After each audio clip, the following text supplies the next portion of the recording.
Hello, and welcome to Your Yes Filled Life. I'm Brenda Winkle, and this podcast is for high performing, empathic women who are ready to stop second guessing themselves and start trusting what they know. Maybe you're successful in your career or business. People rely on you. You make difficult decisions every day, and yet, sometimes the moment someone else's emotions, expectations, or opinions enter the conversation, your own clarity starts to disappear. If you've ever wondered, how can I be so confident everywhere else in my life but struggle to trust myself when it comes to my own needs, you are in the right place. Each week, we'll explore self-trust, nervous system regulation, emotional energy, boundaries, intuition, and the everyday moments where your life changes, not because you've become someone new, but because you learn to stay connected to yourself. I'll share client stories, my own experiences, practical tools, and honest conversations to help you stop abandoning yourself and start creating a life that's truly your own. Because I believe you already know more than you trust, and that is a yes-filled life. I'm so glad you're here. Let's begin. Hello, and welcome to Your Yes-Filled Life. I'm your host, Brenda Winkle. So today on the podcast, we're going to be talking about communication. Specifically, we're going to be talking about something that Devon Bruce calls communication debt. It's where one conversation at a time becomes a pattern, and over time it creates misunderstandings and can escalate conflict and really interfere with our clean communication. And this is so important for everyone, especially empaths, because the more clear we are in our communication, the more we can accurately express our needs. And as empaths, this is something that most of us really work to do because for so many years of our lives, we have put other people's needs in front of our own.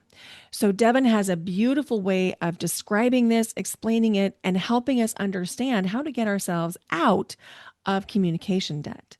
And this is going to be applicable to you no matter what field you're in, whether you are in a healthcare space, an education space, an artistic space, a stay-at-home mom space. It is going to be applicable to you, I promise.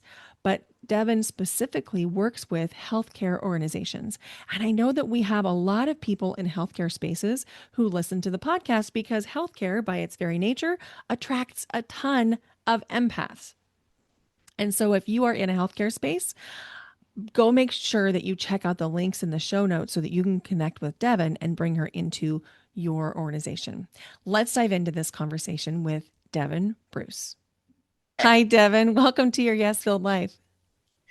Hi, Brenda. Thank you so much for having me. I am glad you're here because we're going to talk about communication and we're going to talk about the things that might impact communication.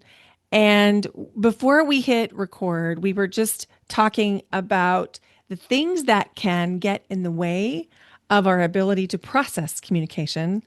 And Yeah, you work in healthcare spaces, and everybody needs healthcare. So whether the listener is a healthcare provider or a mhm. healthcare consumer, this conversation is going to be really good. Would you mind listening or Very just excited. telling us a little bit about the work that you do? And we'll kick it off there because that's going to be the beginning point of our juicy conversation. Okay.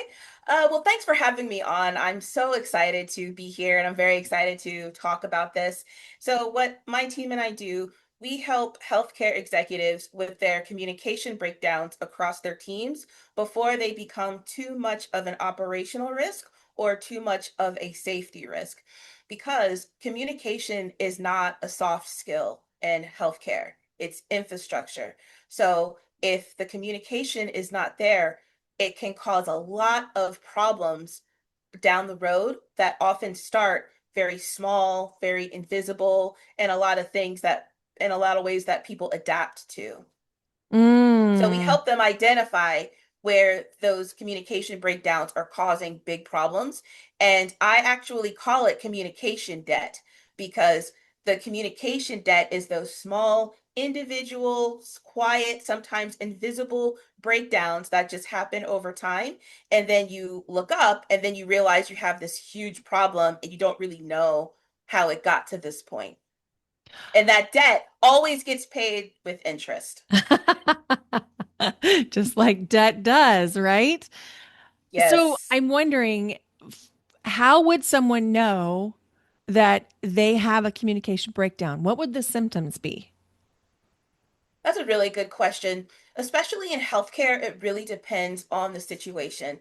But a good example would be, let's say that there's a deadline coming up and there's a few people on an email, and someone sends an email to someone, but there's like a group of them, and they're like, hey, when are you going to submit your information? And the person responds and says, I'll send that to you ASAP. Now, ASAP to the person who sent the email could mean lunchtime tomorrow. Another person on that email could mean the end of business today. The another person, it could be end of business in 2 days. The person who sent the email could be by Friday, a couple of days from now.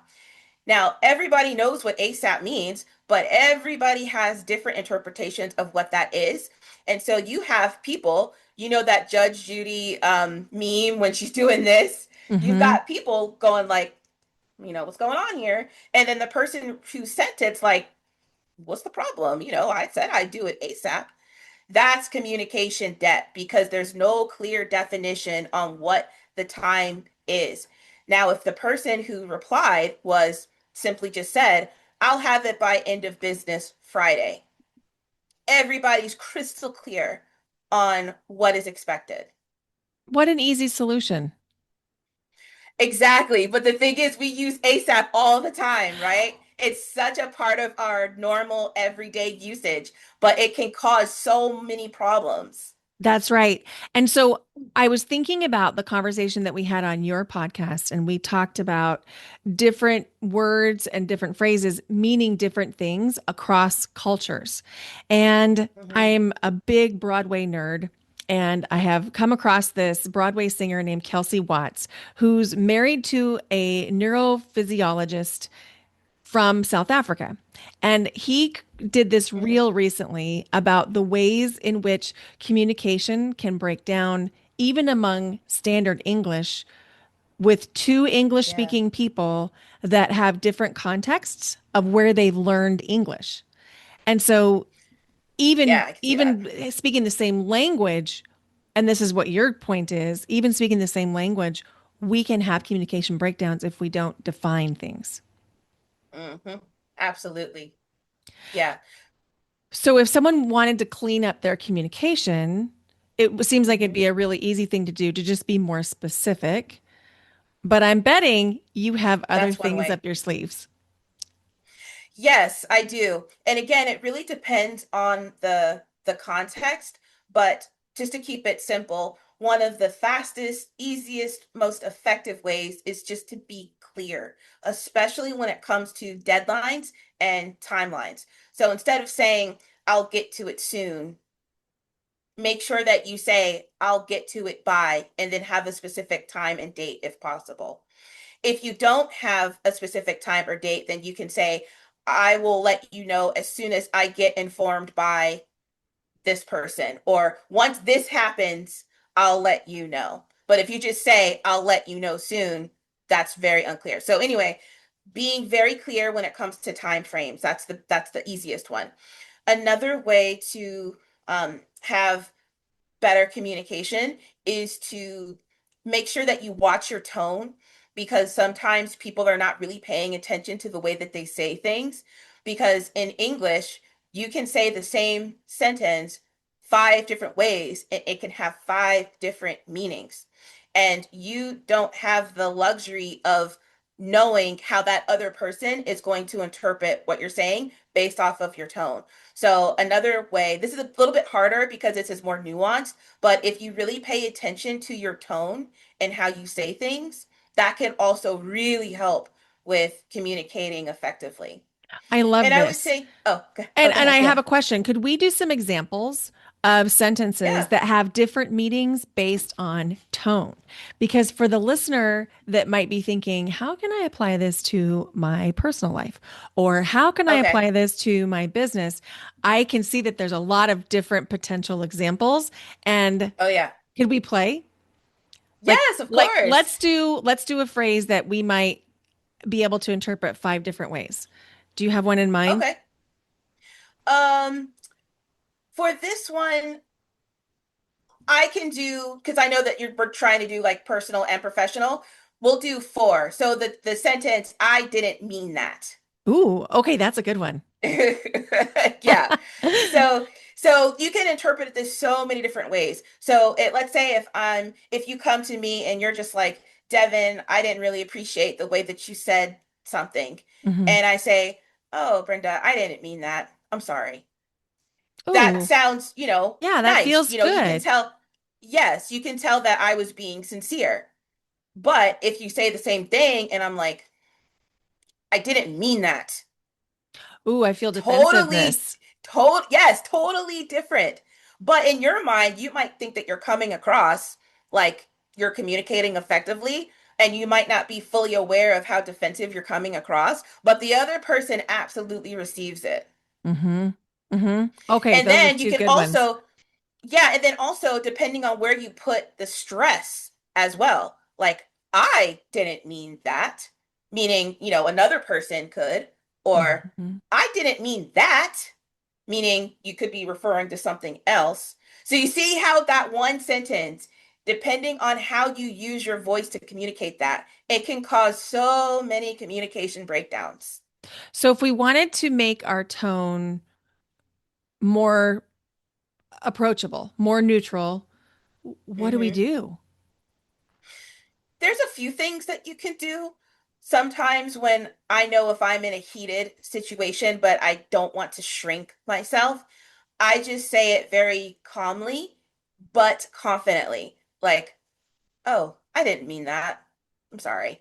Something like that. You know what I mean? Like I say it confidently, but more reserved. Hmm. So that's what works for me. This is really dependent on the person's voice and what works for them. Because for something like this, it's really applicable to the person and how they operate. That makes so much sense because we don't, I mean, Yeah. there's so many varieties. Okay, so as you were Right. talking about the five different ways that somebody could say something, you were getting ready to move into a new space. And I interrupted you to ask for examples. Do you remember what that space you were headed into was? Let me see. Do I remember?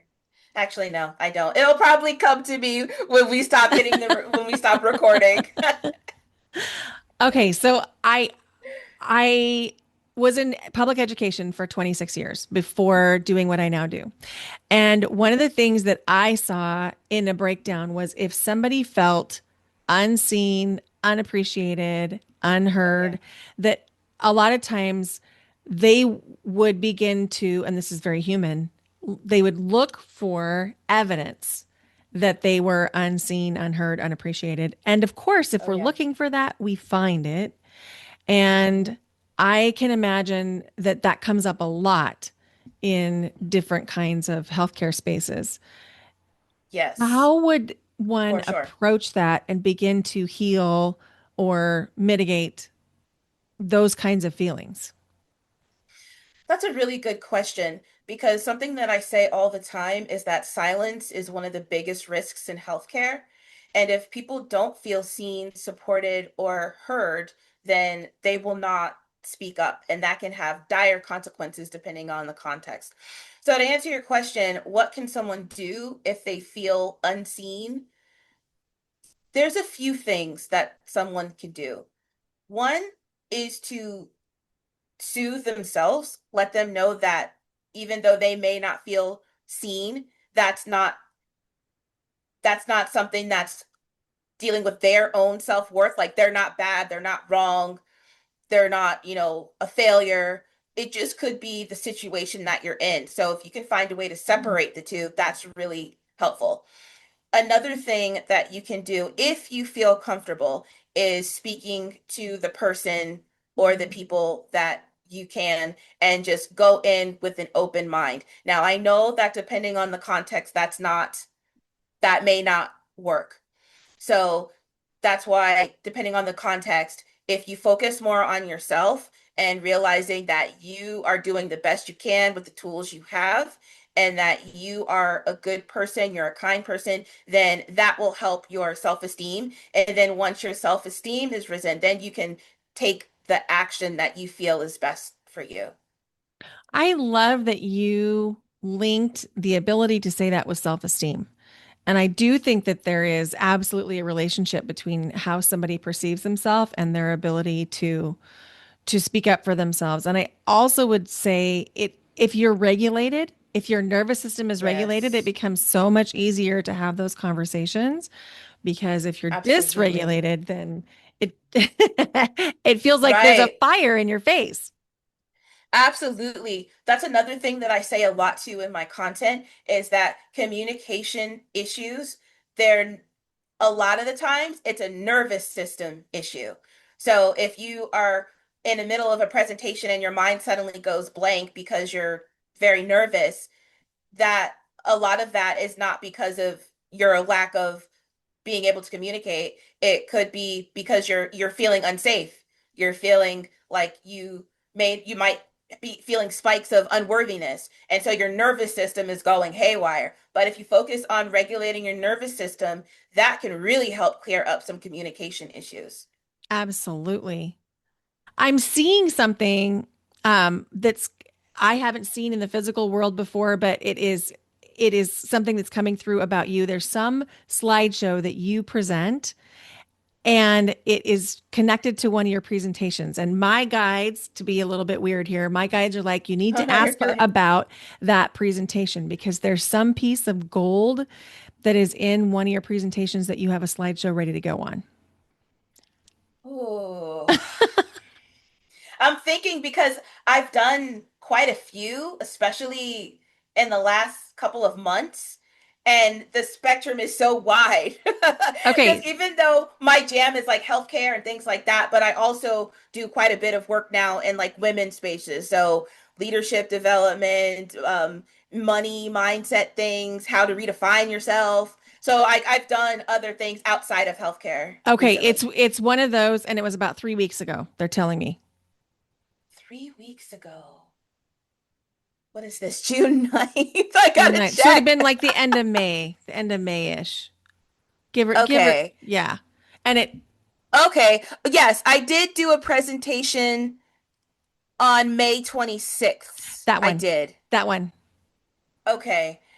Oh, what was it? I gotta check. I'm so sorry. I have to pull up Well, because I no, don't really. I'm totally throwing this at you because we didn't talk about this. This is something my guides Yeah, let they're me. being loud about. Oh. Well, I hope I'm passing the vibe check. You're totally passing the vibe check. Oh, good. I'm happy to hear that. Hold on, I gotta pull up my phone because I have to see what it was about because again I don't really remember. What did I talk about? I talked about okay, so my topic was the hidden cost of building your business in the wrong direction. Okay, so I just got the chill bumps of Yeah. confirmation. That's the one. Oh, okay. Okay. Yeah, this was a fun one to discuss. I had to really talk about the way that I spoke about it is that I really talked about my business ups and downs and how I was able to get in full alignment with my business and how basically me being a cautionary tale and like don't do what I do or not what I do now, but Yeah. I tried to save people years of just pain and struggle with their businesses by using myself as a cautionary tale. Oh my gosh, that sounds so good. I definitely felt like that too in my own business, where there was a time period I went off kilter of what I know and started to try to follow a path that someone else had laid out for me because they told me Yeah, that was going to work better for me. And it almost cost me my business because I same. wasn't listening to myself. Yeah, me too. Me too. Yeah. And that was a really hard time because I was back when this was a real issue. I was trying so hard to prove people wrong because I had a lot of people tell me that I was like a failure and I wasn't going to do it. And for your listeners and the people watching, I'm a single mom, two kids, and when I left a marriage that I had to leave, I had to leave very quickly and without a plan. People thought I was crazy, that I was nuts because he was the breadwinner. And so when I started my business, I had basically almost everyone tell me that I couldn't do it and I'm going to fail. And so I was in this headspace of I have got to prove these people wrong no matter what. And so that fueled me at the beginning. Sure, that was helpful to kind of like get things done. But after a while, that became very toxic. And then I lost my way a little bit. And then when I realized that my path was like up here, but I was still down here, I had to go through a lot of personal changes in order to let go of my past and let go of the anger and to finally see the path that was in front of me. We have so much in common because that was how my marriage ended too. Very, very suddenly Oh, leaving everything behind except two suitcases and my daughter. And wow. so we have a lot in common. And Wow. in that rebuilding process, self-trust is the only way through because nobody's going to tell you 100%. you're going to have to leave everything behind. And nobody dreams about that when they're like a little girl, like, Right. gosh, I hope this happens. Nobody Yeah, does that. exactly. And so learning to trust yourself enough to risk everything Hmm. is such a gift, but it comes with the Yeah. cost of having to have people around you say, it's not going to happen. You're going to fail. Maybe you're crazy. I don't Hmm. know about you, but that's what they said. Things Oh like that. yeah, I was definitely told I was crazy for sure. Mm-hmm. Mm-hmm. And Yeah. so as you aligned the business with your inner self, what happened? Opportunities just really started to present themselves. Because one of the things that I struggled with was taking up space because of just the way I was raised and just some other things. It was kind of like if you take up space you're in danger, or if you basically like you don't dream big, you Mm-hmm. survive. Mm-hmm. And there's a lot of like generational trauma with that. You don't dream big. You got to just do what you need to do to pay the bills. And especially when I was at my rock bottom and I had this big dream to do my business, I just had to do it because I was at my bottom. I had nothing to lose. I had less than $10 in my account, and my daughter and son, at the time, my daughter was 9 and my son was 6. And I had to humbly move back in with my parents. And I had less than $10 in my account. And I wanted to go get bread and milk, and I couldn't do it. So I literally put my hand up to God and I said, all right, failure is not an option. This is the lowest I'm ever going to feel. I got nowhere to go but up. What do I do?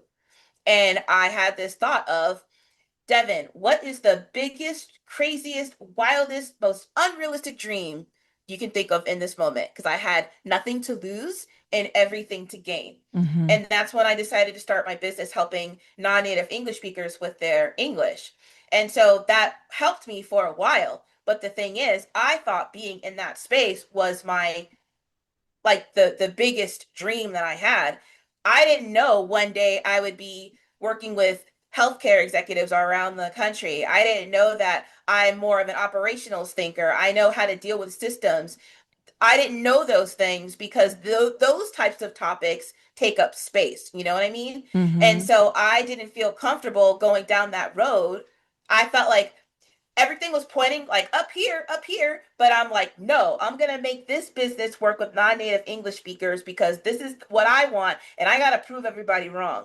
And when it didn't start working, oh my gosh, it caused me years of issues, Mm-hmm. Mm-hmm. because I didn't trust myself. But now, thankfully, I'm on the other side of it, and oh, life is so much better when you just kind of let go. Amen.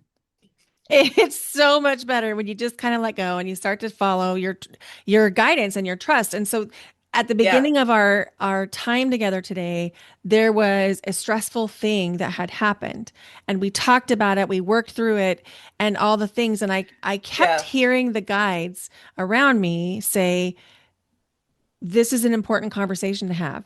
And human Brenda was like, okay, I know we're talking about healthcare spaces, but that doesn't feel like what we're talking about. But okay, I know we're supposed to be here today. And it's becoming more and more clear why we're supposed to have this conversation today.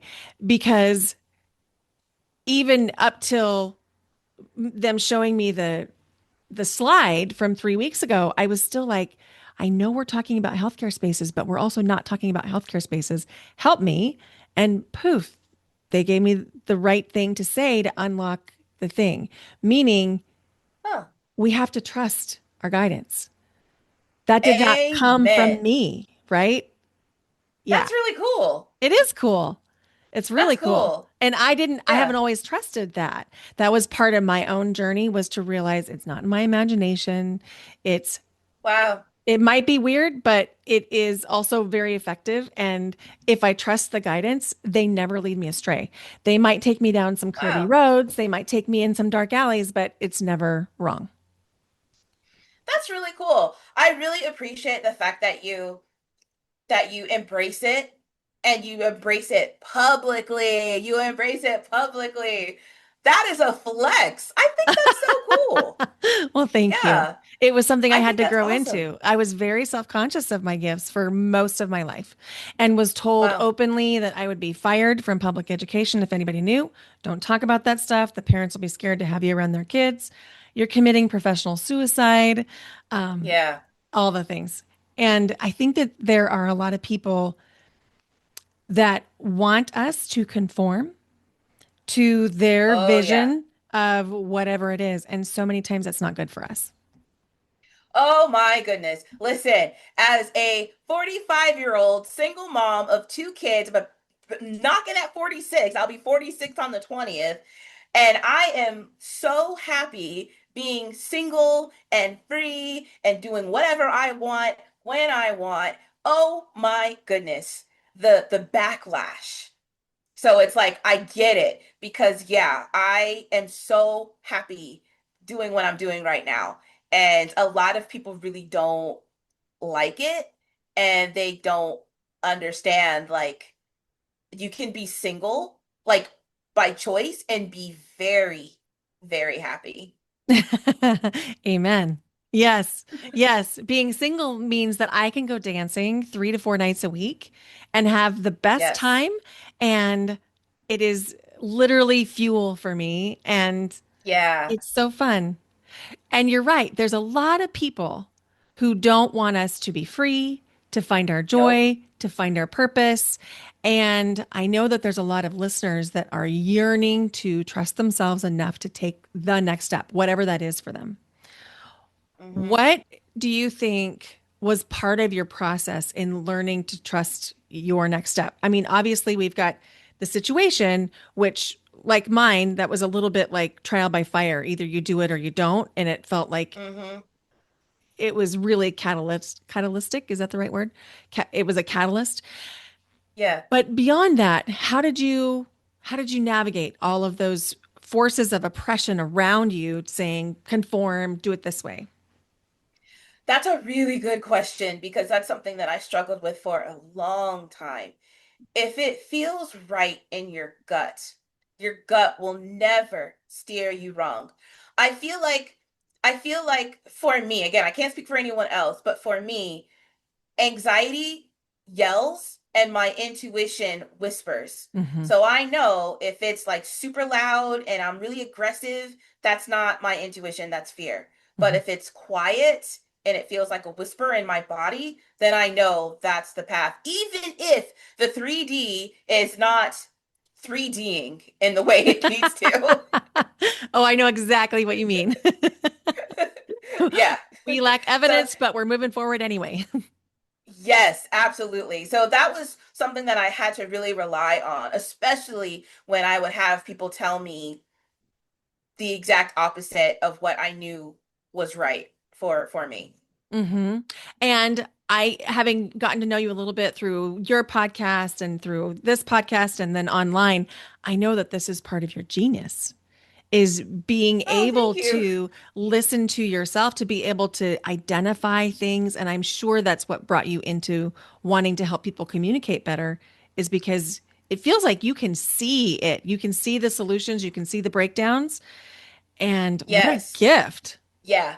Thank you. And that was one reason why I really struggled sometimes with my business when I was helping non-native English speakers, because they're still part of the conversation. Don't get me wrong, because, communication is communication, but English is no longer the focus. Clarity is now the focus. So anyway, so one of the things that I really struggled with my business is that when I was working with the non-native English speaking doctors, I could see straight through why they were having problems. Guilt, so much shame, feeling like failure for needing something as help with something as basic as English. So it Hmm. didn't matter how much my marketing was to help with the guilt and the shame and over needing to overcome, perfectionism. It did not matter. If they weren't ready, they weren't ready. And some people struggled with this for decades, like their entire career. And so it was very frustrating for me because I was like, I can clearly see the problem, but just as a whole, the guilt and the shame was just too much.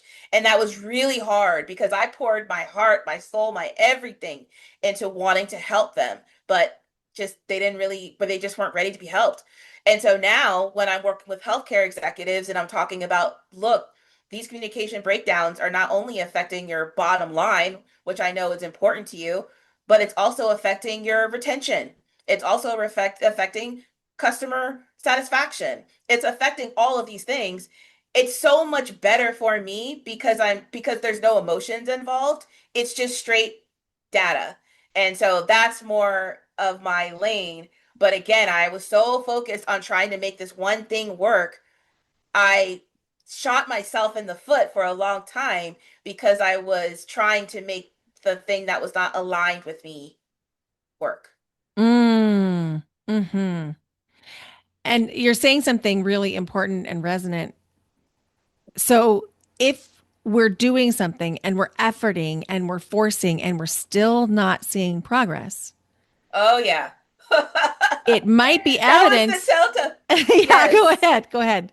Yeah, that was one of my biggest points when I said you can tell you're out of alignment because it feels like you're pushing a giant rock up a very steep mountain.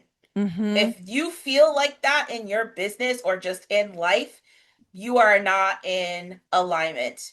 That's It's right. supposed to feel not effortless because you got to of course put in the work, but Right. there should be a level of ease to what you're doing. Yes. And were there glimmers? Were there people who asked you for different things or asked you questions that made you think, oh, I should be working on the communication for the whole Oh yeah. healthcare system? What were those glimmers? Absolutely. So we started working with global teams because my progression with my business, I worked like individually with doctors and then we expanded and we started working with global teams. So people from all around the world, different cultures, and English was like the language barrier, but they were native English speakers on these teams. And when I was talking about these specific breakdowns, I would have native English speakers tell me, "Oh, I go through those too. I experience those things too." Or I would have people on LinkedIn go in my DMs and say, listen, I know that you're focusing on non-native English speakers, but as a native English speaker, I get so much from your content. And so when I started noticing the trend, it allowed me to take a step back and realize, okay, I don't think English is really the problem here. And then when I did extensive research on communication breakdowns in healthcare and how it's costing the system billions of dollars each year, I was like, that's it. English is not the issue. Mm. Clarity is Mm. the issue.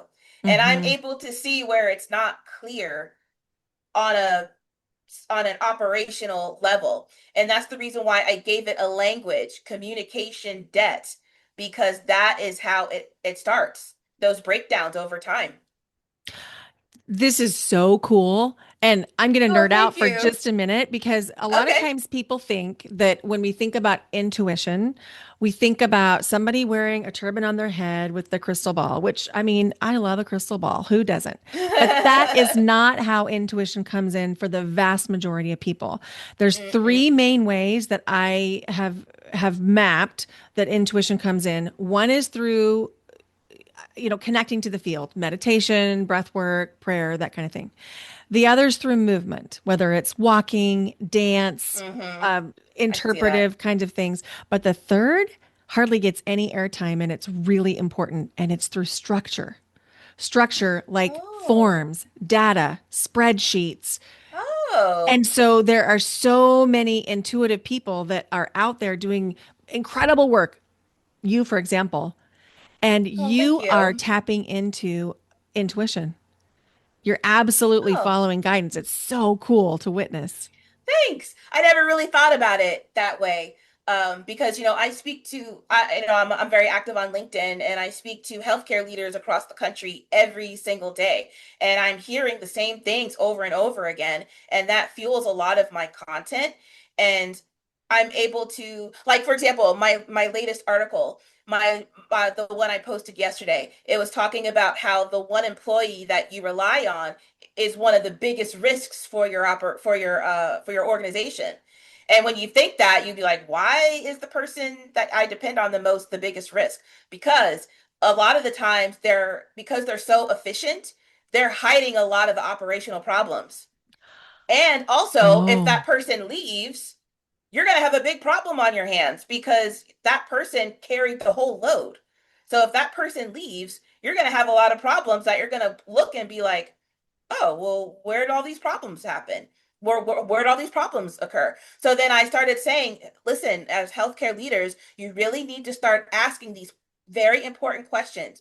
Okay, the person that I really depend on the most, if they leave for 2 weeks on vacation, what problems are going to arise? And start there. So I'm saying this just because it's I'm able to make the invisible visible, and I absolutely love it. It is so fun. It's very rewarding too. and I got you're, a lot of good feedback on that on my article. I bet you did because the Thank way you. it hit me was at first like, really? That person's the liability. And then as soon as you described it, I was like, oh, I can totally see that. Yeah. Yeah, so it's cool to I like one of the things that I love is when I have like a healthcare leader, especially like the ones in charge, the C-suites. And they will be in my DMs or they'll talk to me and they're like, I'm really thinking in a different way because of you. Or when I read your post, it really started making me think about things in a different way. I never thought about it like that. And I'm like, yes, that's What the a point. service. Oh my gosh, that's so incredible. And healthcare in Thank US you. is so complicated. And so I'm so grateful that you are connecting with the leaders and helping them to survive because we can be angry about the healthcare status in the United States only up to a certain point when we realize the healthcare system is fueled by other humans doing Absolutely. very human work. Absolutely. Yes, yes. And so the thing that makes it hard, especially for communication in healthcare, is that it's not something that's usually measured, right? It's not a procedure, it's not policy, it's not technology, but it influences everything. I always say it's like a house, and you don't really pay attention to the foundation of your house until you start seeing cracks on the wall, but it took a while for those cracks to appear. So you got to really pay attention to the foundation so that way those cracks won't appear on your walls. Because it's not a soft skill, it's infrastructure. That's right. And we don't want those cracks. We don't need those cracks. No, absolutely not. So, for the listener that's either a healthcare leader or in healthcare themselves, what would you want them to know about communication? And then I'm going to ask you the same question for somebody that has nothing to do with healthcare, but is just listening because they love the show or they're an empath or they're an Okay. intuitive. What would you say to the healthcare leader or the healthcare professional? So to the healthcare leaders, listening, if you are having some issues on your operational side of things and you can't really pinpoint what it is, for example, if you're having a high turnover and it's costing you a lot of money and you might think it's the you're not getting the right staff or something like that, it could be the way that things are communicated. So if you can't really pinpoint it, try focusing on some of the communication issues that you may be having across your systems. That might help you solve some of the things that you feel like you can't really solve. And then for the non-healthcare people, like, professionally, if it's something with communication, I would say definitely focus on your self-trust, because that's like the basis for everything. If you don't trust yourself, then you're not going to be able to trust another person when they're trying to communicate with you. So, yeah, I'd say focus on that. Well, whatever that looks like for you in regards to honoring that and developing it. So I'm smiling and laughing because we didn't know this at the time that we booked our conversation, but I have a masterclass coming up called Trust Yourself. It's literally all Oh, about nice. self-trust. and Oh, okay, cool, and cool. I'm just kind of giggling about all the synchronicities that are present in our conversation today. It's Oh, amazing. that's so cool. How can people connect with you? I'm very active on LinkedIn. That's the easiest way. My name is Devon Bruce. If you put me in the search bar, I'm usually the first one to come up. But if you are a healthcare leader, you can go to our website, ecainstitute.com. And if you're interested in me in other ways, you can go to my personal website, devonbruce.com. But LinkedIn is the fastest one. Amazing. And I'll put all those links in the show notes so that people can grab them. Oh, thank you. I am so grateful for you and for the work that you're doing and the way you show up Oh, in the thank you. world. And I'm inspired by you Oh, and thank feel you. a closeness just because our stories are so eerily similar in Wow. navigating challenging family dynamics and reinventing ourselves.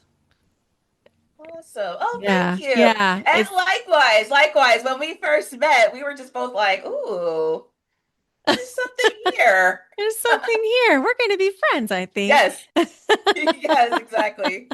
That's so good. Exactly. As we close, is there anything you want to leave listeners with? Yes, I would say that go for it. Mm, You only have this one shot. yeah, Yes, just do it. just do it. Stop thinking about it and go do it. Yes. You already know. Yes. Yes, words to live by. Thank you so much, Devin. Thank you for having me. This was so much fun. It was really fun. I absolutely loved this conversation with Devin Bruce and hope that you got a lot out of it as well. I especially appreciated how she explained the importance of being clear and specific. And I know that this can reduce the number of misunderstandings we have in both our professional and our personal lives. I'm going to put all of Devon's links below. You can check them out in the show notes or on the YouTube description. And be sure that you connect with her over on LinkedIn. And as I mentioned in this episode, I am hosting a free masterclass on July 29th called Trust Yourself. And you can register for that by going to brendawinkle.com/next level because trusting yourself really is the next level. Thank you so much for listening to this podcast.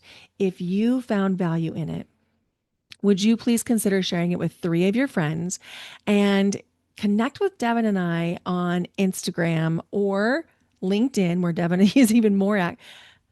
If this really meant something to you, would you please consider sharing it with 3 of your friends and connect with Devin and I over on LinkedIn and let us know what really stuck with you about this conversation. Thank you so much for listening. Bye for now. Until next time.